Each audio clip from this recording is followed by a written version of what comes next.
Olá, pessoal, tudo bem? Hoje nós vamos para uma aula que vai abordar três assuntos. Nós vamos falar de polaridade de ligação e molécula, vamos falar de interações intermoleculares e também de propriedades gerais dos compostos. Então, vamos começar aqui primeiro com polaridade de ligação e polaridade de moléculas. Bom, primeiramente, né, por que que eu preciso saber se uma molécula ela é polar ou não? É bom que a gente saiba esse tipo de informação, porque tem certas propriedades, como a solubilidade, e ela pode ser explicada justamente pela polaridade, né? Então, por que que água e óleo não se misturam? Nós vamos explicar pela polaridade. Então, o que que seria um polo? O polo é a região com acúmulo de carga elétrica.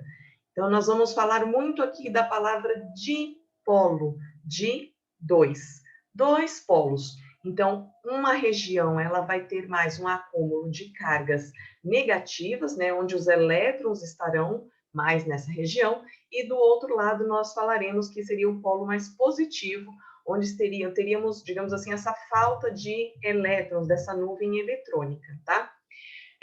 Bom, com relação à polaridade, então, de ligações iônicas, as ligações iônicas, nós já sabemos que elas são compostas por cátions e ânions, ou seja, intrinsecamente já tem essa carga, né, essa carga positiva dos cátions e essa carga negativa dos ânions. Então, eu posso concluir que toda ligação iônica, ela é polar, tá? Agora, já dentro das ligações covalentes, nós podemos ter ligações covalentes que são polares e ligações covalentes que são apolares. E para eu poder determinar essa polaridade, eu vou precisar conhecer a eletronegatividade dos átomos que estão envolvidos nesta ligação. Aí você me pergunta o que, que então é a tal da eletronegatividade. A eletronegatividade é a tendência de um átomo em atrair os elétrons compartilhados numa ligação química. E para isso, né, para eu poder classificar, eu vou usar aí uma escala de eletronegatividade de Pauli, tá? Só para que vocês saibam, essa eletronegatividade, ela possui valores, tá? Então, você pode procurar isso, tem até tabelas periódicas mais completas que trazem esses valores de eletronegatividade. Para você ter uma ideia, o flúor que está sendo apresentado aqui, né, ele é o elemento mais eletronegativo e o valor de eletronegatividade para ele é 4, tá? Aqui, o oxigênio, por exemplo, que é o segundo mais eletronegativo, tem um valor de eletronegatividade de 3,5 e assim por diante. Então, aqui, estes elementos que estão apresentados aqui nessa escala, eles são os mais eletronegativos, com os maiores valores para eletronegatividade. Então, quando estes elementos estão envolvidos em uma ligação química, eles atraem com mais força, né, digamos assim, os elétrons que estão ali sendo compartilhados na ligação entre eles, tá? Entre eles, né, entre este elemento e um outro elemento, tá bom? Bom, então vamos lá. Polaridade de ligação. Quando a ligação ela é feita entre átomos de mesma eletronegatividade, concorda comigo que ninguém vai puxar, digamos assim, né, com mais força o elétron, tá? Então a força será a mesma. Ou seja, não ocorre a formação daqueles polos que eu havia comentado com vocês. Então, essas ligações serão apolares, tá? Então, exemplos aqui de ligações apolares. Primeiro, eu tenho a molécula aqui de H2, do gás hidrogênio. Essa molécula ela é formada por dois átomos de hidrogênio. Então, a força com que um hidrogênio vai puxar os elétrons para ele é a mesma força com que o outro hidrogênio puxará os elétrons para próximo dele. Então, aqui, como você pode ver aqui por essa imagem, né, os elétrons estarão compartilhados de forma igual entre os dois átomos, tá? Um outro exemplo, agora que eu tenho aqui, do gás cloro, que é o Cl2. Cl2 é uma ligação aqui simples. Então, a força com que um cloro puxa é a mesma força com que o outro cloro puxa o par de elétrons. Mesmo assim, se você for pensar, nossa, mas o cloro é tão eletronegativo, né?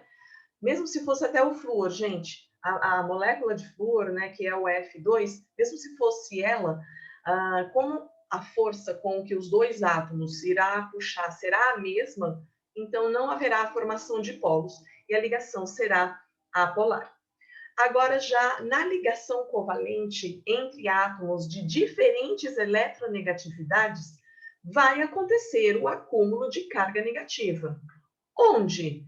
Em torno daquele elemento que tiver a maior eletronegatividade. Então, obviamente, vai haver, né, a formação desses polos e essas ligações serão denominadas polares. Quanto maior for a diferença de eletronegatividade, maior será a polarização da ligação. Né? O que eu quero dizer com diferença de eletronegatividade? Lembra que eu comentei com vocês que esses valores, existem valores para a eletronegatividade? Então, aqui, por exemplo, como eu estou mostrando para vocês na molécula do ácido clorídrico, tá? Então, você tem, o hidrogênio tem um certo valor de eletronegatividade. O cloro também tem o seu valor de eletronegatividade. Então, quando você faz aqui, calcula essa diferença, você vai chegar num valor. Então, quando você calcula esse número para diferentes ligações, você consegue ver qual ligação é mais polar, qual ligação é menos polar. Então, agora, já que a gente já falou de polaridade de ligação, vamos falar então de polaridade de moléculas, né? Porque as moléculas também podem ser classificadas com relação à sua polaridade em dois grupos, polares ou apolares. Como é que eu vou fazer isso? Bom, eu tenho que levar em consideração a geometria também neste caso, tá bom? Porque o que acontece é que, às vezes, nós temos moléculas que as ligações que as compõem, né, que compõem essa molécula, as ligações são polares, quando você analisa elas individualmente. Mas, dentro da molécula, ela vai fazer com que a molécula seja apolar. Então, por que isso? Eu vou me explicar aqui agora para vocês. Porque é o seguinte, para a gente poder analisar, a gente pode desenhar vetores, tá? E aí, para cada ligação, eu vou desenhar um vetor.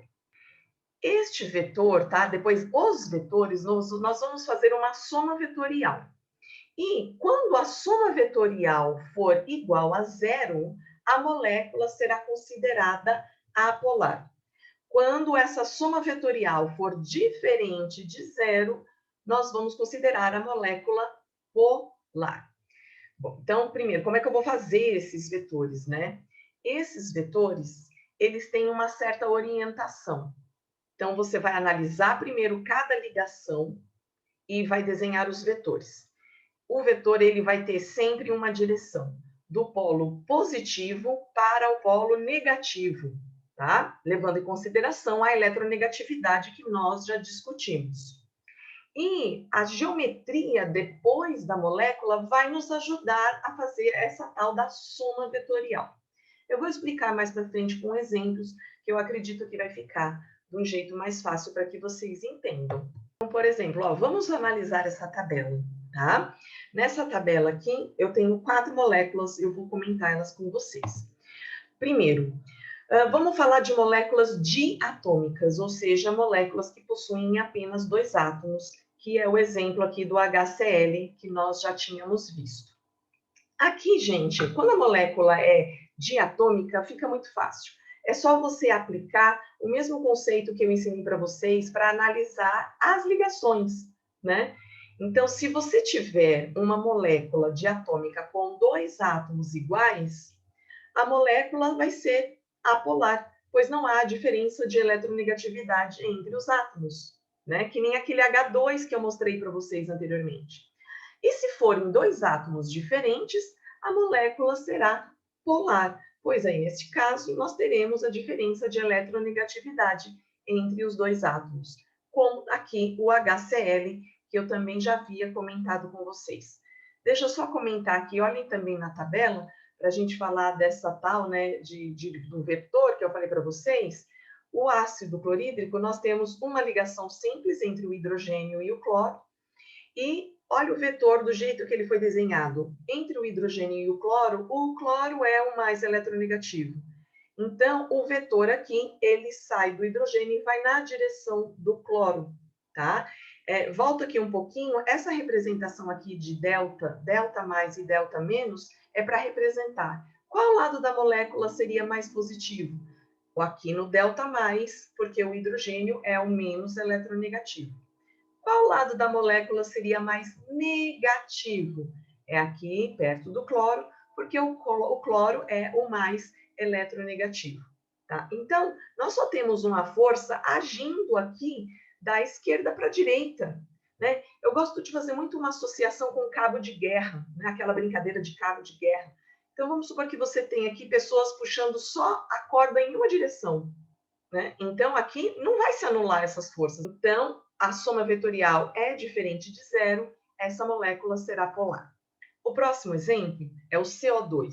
CO2, então nós temos aqui duas ligações entre o carbono e o oxigênio, e aqui também entre esse carbono e esse oxigênio.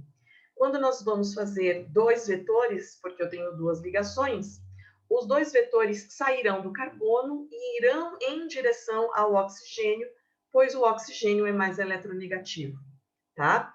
Agora, vamos lá analisar aquela tal da soma vetorial, ou pensa aí no cabo de guerra que eu falei para vocês. Como aqui os dois átomos são iguais, que são dois oxigênios, concorda comigo que a força com que o oxigênio puxa para cá é a mesma força com que o oxigênio puxa para lá. Então, nós anularemos as forças, certo? Teremos uma resultante igual a zero. Essa molécula, portanto, será apolar. Próximo exemplo, nós temos a água. A água, ela já tem uma geometria angular, tá? Não é linear, como aqui no CO2. Agora, este ângulo já vai influenciar. Prestem atenção como. Bom, então aqui, eu tenho os dois vetores desenhados aqui, que vão na direção do oxigênio, por ele ser mais eletronegativo. Daí, olha como a geometria influencia. Se a água fosse linear, como o CO2, as duas forças elas estariam indo nessa direção, né? E nós teríamos também um anulamento. Mas como aqui nós temos um ângulo, né? Imagina um puxando, uma força puxando nessa direção, a outra força puxando nessa direção, e com certeza as forças aqui não se anulariam, tá? O vetor resultante é diferente de zero, a molécula é polar. E por último, nós temos a amônia, NH3, de novo aqui, 3 ligações. Eu faço 3 vetores que vão na direção do nitrogênio, por ele ser o mais eletronegativo. Quando eu vou analisar essas forças, eu vejo que a soma vetorial é diferente de zero e a molécula, então, ela é polar. Certo? Tá? Então, aqui, para finalizar, só para moléculas poliatômicas, não esqueçam que eu tenho que levar em consideração a polaridade tanto das ligações, como também a geometria. Vamos, então, para a segunda parte da nossa aula, onde nós vamos falar sobre interações intermoleculares. Tá? O que seriam, então, essas interações intermoleculares? Esse fundo aqui desse slide mostra, né? Nós temos aqui diferentes tipos de moléculas que estão interagindo entre elas. Então, é justamente sobre isso o que nós vamos falar. Bom, dá uma olhadinha aqui. Eu tenho duas moléculas de ácido clorídrico. Tá? E aqui no meio, eu tenho uma mostrando que as duas estão interagindo, mas aqui está um pontilhado, né? Qual que é a diferença aqui? A diferença é a seguinte: este traço que eu estou mostrando aqui mais contínuo, ele é uma ligação, é a ligação covalente. Então, eu tenho ligação covalente aqui e ligação covalente aqui. E é uma coisa, a ligação covalente, ela é forte. Agora, a interação aqui que acontece entre essas duas moléculas, que nós chamamos justamente de interação intermolecular, ela já é uma atração mais fraca, tá bom? E para que a gente estuda interações intermoleculares? Porque grande parte das propriedades físicas das substâncias, por exemplo, como é que eu posso explicar os diferentes pontos de fusão e ponto de ebulição? Eu posso explicar isso justamente entendendo essas interações intermoleculares, certo?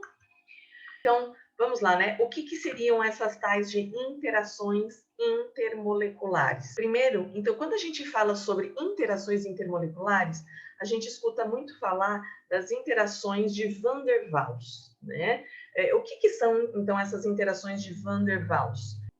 Esse nome, então, ele foi dado em comemoração a um cientista holandês, tá? E o que significa, né? Seria a soma de todas as forças atrativas ou repulsivas que existem, né, entre as moléculas e que não sejam devidas a ligações covalentes e ligações iônicas, que nós comentamos aí no slide anterior. Existem três interações distintas que nós vamos ver aqui. Então, a primeira delas aqui é a força entre dois dipolos permanentes, força de Kisson. Outras seriam as forças entre um dipolo permanente e um polo induzido, que é a força de Debye. E, por último aqui, força entre dois dipolos instantaneamente induzidos, que eu posso chamar de força de dispersão de London. Começando, então, pela força entre dois dipolos permanentes. Lembra que eu comentei com vocês da palavra dipolo, né? Então, dipolo são dois polos. Essa força aqui, também ela é conhecida por dipolo-dipolo, ou ainda você pode achar como nome de dipolo permanente, tá? Agora, você me pergunta, mas por que vem repetido, né, este nome? Porque nós estamos analisando a interação entre duas moléculas, tá bom? Então, essa molécula aqui, ela, no caso dessa que nós estamos estudando, ela possui um dipolo, ela tem uma polarização, e essa outra aqui também vai possuir um dipolo, tá? Então, é essa interação dipolo-dipolo. Então, aqui, né? O que é isso? Essa interação, gente, ela existe entre moléculas que são polares. Por quê? A molécula que é polar, como nós já falamos, ela possui justamente essa diferença, ela tem esse dipolo. Ela vai ter um lado com uma densidade de carga mais negativa e o outro lado será mais positivo. Então, a interação entre as duas moléculas aqui, ela se dá por atração eletrostática da parte positiva de um dipolo, de uma molécula, com a parte negativa do dipolo da outra molécula. Um exemplo de molécula que teria esse tipo de interação seria o SO2. O SO2, se você analisa aqui os vetores, você vai chegar na conclusão de que ela é uma molécula polar. Então, se você imagina, né, duas moléculas de SO2, elas interagindo, o nome da interação que tem entre elas duas é do tipo força de Kisson, ou dipolo-dipolo, ou dipolo permanente-dipolo permanente. A próxima aqui, nós vamos falar de um caso especial dentro dessa força entre dois dipolos permanentes, que é a ligação de hidrogênio, tá? Então, é o seguinte, a ligação de hidrogênio, ela é um tipo especial de interação intermolecular e é entre o átomo de hidrogênio, sendo que esse átomo de hidrogênio, ele está em uma ligação polar, tá? Geralmente, o hidrogênio estará ligado ou com flúor, ou com oxigênio, ou com nitrogênio. Por que esses três? Porque lembrando daquela escala do Linus Pauling, esses três são aqueles três elementos mais eletronegativos daquela série. Então, eles deixam a ligação com o hidrogênio bastante polar. Então, você vai ter, né, a interação dessa parte da molécula com um par de elétrons não compartilhado em uma outra molécula. tá? Por exemplo, aqui, ó, vamos analisar. Eu tenho aqui a molécula de água. As linhas cheias representam as ligações. E aqui eu tenho uma outra molécula de água. Linhas cheias representam ligações, certo? Então, dá uma olhada aqui nesse hidrogênio. Ele está fazendo uma ligação com o oxigênio. Essa ligação é bem polar e deixa este hidrogênio bem positivo, né? E dá uma olhadinha aqui, esses 3 pontinhos coloridos, eles estão representando justamente essa interação que se chama ligação de hidrogênio. E ela está fazendo essa interação com esta parte do oxigênio da outra molécula de água, que é a parte negativa da molécula, né? Então, aqui, de novo, nós temos uma parte positiva de uma molécula interagindo com a parte negativa da outra molécula. Outro exemplo aqui embaixo, eu tenho da amônia. A amônia, de novo, vamos ver se dá para caracterizar uma ligação do tipo ligação de hidrogênio. Eu tenho hidrogênio, tenho. Este hidrogênio está ligado a FO ou N? Sim, está ligado a N, né? Então, eu vou conseguir fazer a interação com a outra molécula pelo nitrogênio, porque o hidrogênio nesta parte é o mais positivo, o nitrogênio nesta parte é mais negativo.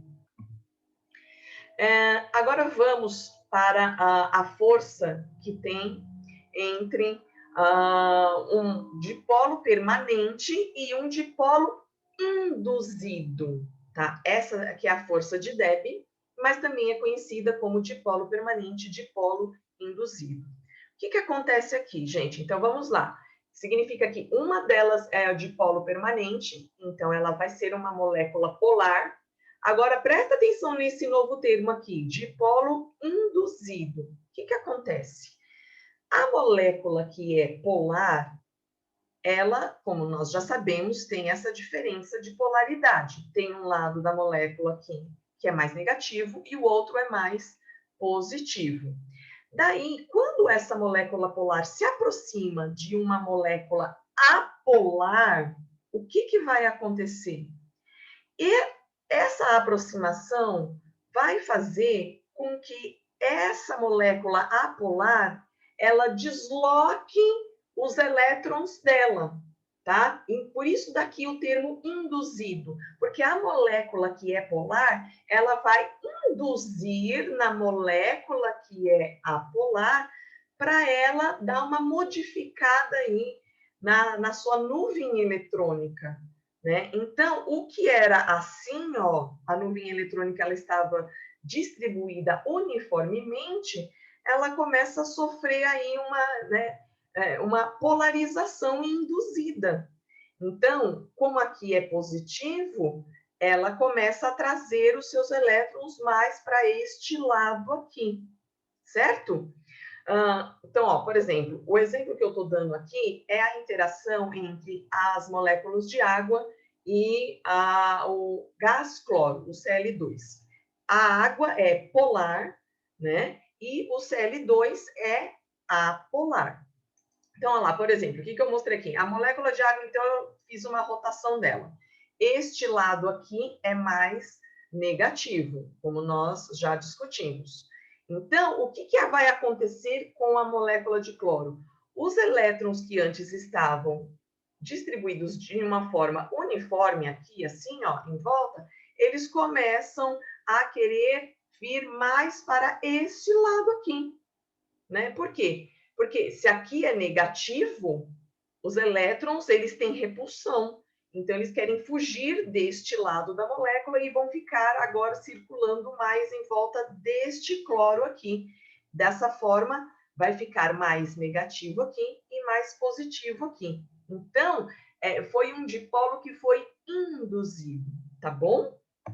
E aqui agora nós vamos ver a força entre dois dipolos instantaneamente induzidos, né? Que nós chamamos de força de dispersão de London, mas também nós podemos chamar de dipolo induzido, dipolo induzido. onde que vai acontecer? O tipo de interação ele foi descoberto por Fritz London, né? Porque o que ele raciocinou? Ele pensou o seguinte, gente, dentro da molécula que ela é polar, ou seja, ela já tem um dipolo dela que é permanente, então ela tem essa divisão de polos, essa diferença de cargas, é fácil eu enxergar que como que uma molécula que tem um dipolo vai interagir com outra que também tem um dipolo. Ela vai só se orientar, né, o positivo de uma com o negativo da outra, e vai acontecer, então, a interação. Mas aí ele pensou, e nas moléculas que são apolares? Como é que vai acontecer? Será que existe? Então, ele conseguiu chegar nessa conclusão de que existe sim uma interação entre as moléculas que são apolares, tá? Então, como é que vai acontecer aqui, né? Você tem duas moléculas que são apolares e a distribuição de cargas nas moléculas que são apolares, como nós já vimos, ela acontece de forma uniforme. Só que daí o que vai acontecer? Existe uma probabilidade dessa carga elétrica estar momentaneamente, né, por um curto período de tempo, distribuída de forma assimétrica, tá? Em uma das moléculas que são apolares. Daí, a distribuição assimétrica de uma delas vai induzir que a outra molécula também tenha a indução aí de movimento de elétrons, tá? Então, vamos supor, essa daqui começa a organizar, né, os elétrons dela, tá? E aí ela faz com que a outra que se aproxime também comece a organizar os elétrons dela. Né? Então, você precisa primeiro ter a aproximação dessas moléculas para que ela ocorra, porque essa interação é a mais fraca de todas essas que nós estudamos. Se elas se afastam um pouco, elas já não conseguem sentir este movimento dos elétrons, tá? Então, elas têm que se aproximar para poder sentir isso que eu estou explicando para vocês, tá bom? E aí, agora nós vamos para a última parte da nossa aula, que é nós vamos falar sobre propriedades gerais dos compostos. Primeiro, eu quero falar com vocês sobre o ponto de fusão e o ponto de ebulição. Lembrando aqui, eu estou mostrando nessa imagem para vocês, para a gente relembrar como é que as partículas ou as moléculas, elas estão organizadas dependendo do estado físico que eu estou falando. Quando eu estou falando do sólido, o sólido, essas partículas ou essas moléculas, elas estão muito agregadas, certo? Agora, quando eu passo para o estado líquido, elas possuem um espaçamento maior entre elas, né? E quando eu passo para o gás, esse espaçamento é ainda maior. Do sólido para o líquido, nós sabemos que essa passagem vai acontecer a uma determinada temperatura que nós chamamos de temperatura de fusão. E do líquido para o gasoso, nós sabemos que vai acontecer também a uma determinada temperatura que é sempre maior, né, do que a temperatura de fusão, que se chama temperatura de ebulição, tá? Então, gente, o que acontece? Se eu perguntasse para vocês, o que então é o ponto de fusão e o ponto de ebulição, tá? Mas vamos explicar de uma maneira, num nível mais molecular. Se você for analisar, então, o ponto de fusão e o ponto de ebulição nada mais é do que uma energia que eu preciso fornecer para estas partículas ou estas moléculas para que elas se afastem, certo? Então, olha lá, eu estou no estado sólido, eu preciso fornecer uma energia para que essas moléculas se afastem. Então, aqui eu tenho a temperatura de fusão. Por que a temperatura de ebulição é maior ainda? Porque a energia que eu preciso fornecer para que estas partículas e estas moléculas se afastem ainda mais, a energia tem que ser ainda maior. Por isso que a temperatura tem que ser mais alta. Bom, então vamos associar isso ao que nós aprendemos sobre as interações intermoleculares. Vocês têm, então, que concordar comigo que quanto mais forte for a interação entre essas partículas, maior será o ponto de fusão e o ponto de ebulição, tá? Então, se eu estou aqui com uma partícula, duas partículas que interagem de forma fraca, né, é fácil eu separar, então o ponto de fusão e de ebulição os pontos serão mais baixos. Agora, se eu tenho uma interação entre eles que é forte, a energia para eu separar, ela será maior, os pontos de fusão e de ebulição também serão, obviamente, serão maiores. Como é que então a gente pode prever pontos de fusão e de ebulição? Aqui, gente, eu vou dar uma regra meio que geral, tá bom? Para moléculas com massas moleculares aproximadamente iguais, porque a gente sabe que se você mexe nesse fator, eu tenho que usar a explicação aí, a análise é um pouco mais ampla, tá? Eu coloquei íon e íon aqui, para a gente lembrar que também temos a ligação iônica, tá bom? Bom, agora do restante que nós estudamos, nós temos aqui ligação de hidrogênio, nós temos a interação de polo, a interação de polo permanente de polo induzido e as forças de London. Elas estão organizadas aqui desta forma porque justamente é o seguinte, o aumento dos pontos de fusão e de ebulição vão acontecer neste sentido, ou seja, dessas interações, a mais fraca que nós temos é forças de London. A próxima é dipolo permanente dipolo induzido, seguida de dipolo-dipolo, seguido de ligação de hidrogênio e, por último, os compostos iônicos que normalmente têm os pontos de fusão e de ebulição mais altos, tá? O que eu quero, então, dizer com isso? Suponha, então, que eu tenho uma substância aqui cujas moléculas, elas interagem por forças de London, que é a mais fraca. Então, o ponto de fusão e de ebulição dessa substância vai ser mais baixo, porque a interação entre as moléculas não é a mais forte, pelo contrário, é a mais fraca. Agora, se eu tenho aqui uma outra substância, por exemplo, a água, nós vimos que as moléculas de água, elas interagem por ligação de hidrogênio. Então, é uma interação forte, tá? Quando você vai ver, então, o ponto de ebulição e o ponto de fusão para essa substância, para a água, ela vai ser maior, tá? E falando agora um pouquinho sobre solubilidade, tá? Tem uma frase dentro da química que a gente usa bastante, que é a seguinte: semelhante dissolve semelhante. O que eu quero dizer com isso? Geralmente, uma substância que é polar, ela vai se dissolver bem em outra substância que também seja polar.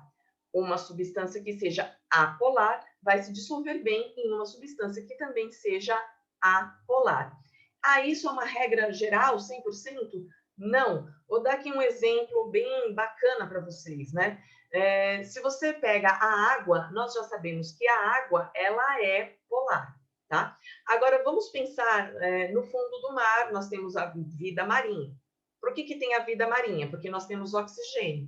O oxigênio, quando você analisa, você chega à conclusão de que é uma molécula apolar.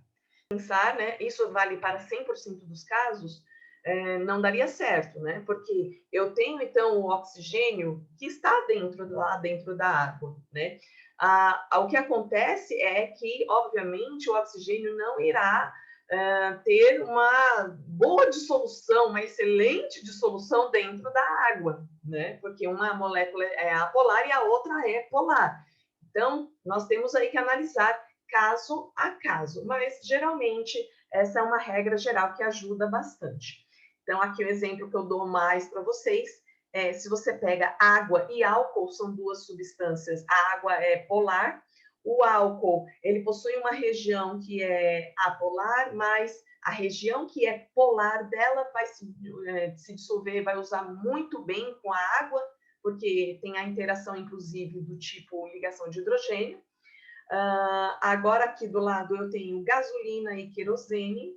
Então, ambos são substâncias apolares, por isso que ela consegue se dissolver bem. Agora, quando você pega aqui a água e a gasolina, certo? Elas não vão ter aí uma boa... eles não conseguem se misturar. Por quê? Porque a água é polar e a gasolina, ela é apolar. O último tópico aqui que eu quero discutir com vocês é sobre tensão superficial, né? Superficial vem de superfície.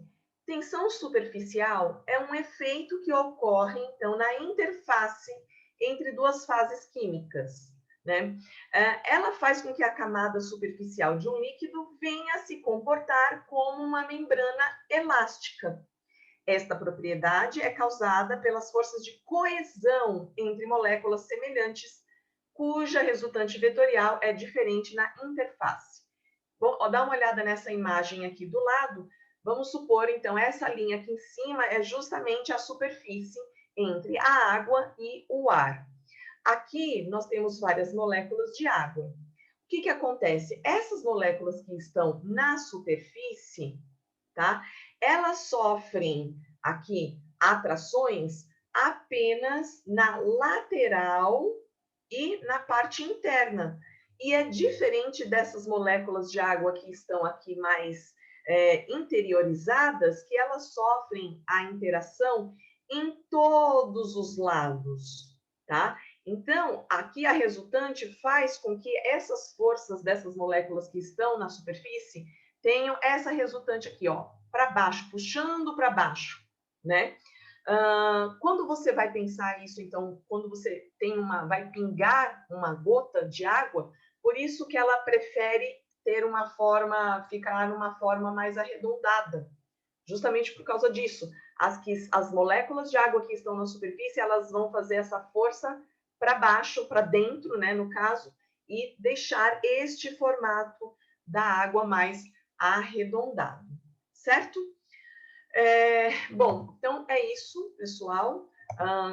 Você pode fazer a revisão aí dos termos que você aprendeu, tá? Caso você não tenha entendido algum tópico, eu peço para que você assista o vídeo novamente, ou você procure um livro, né? Porque o livro eu sempre digo que ele não substitui.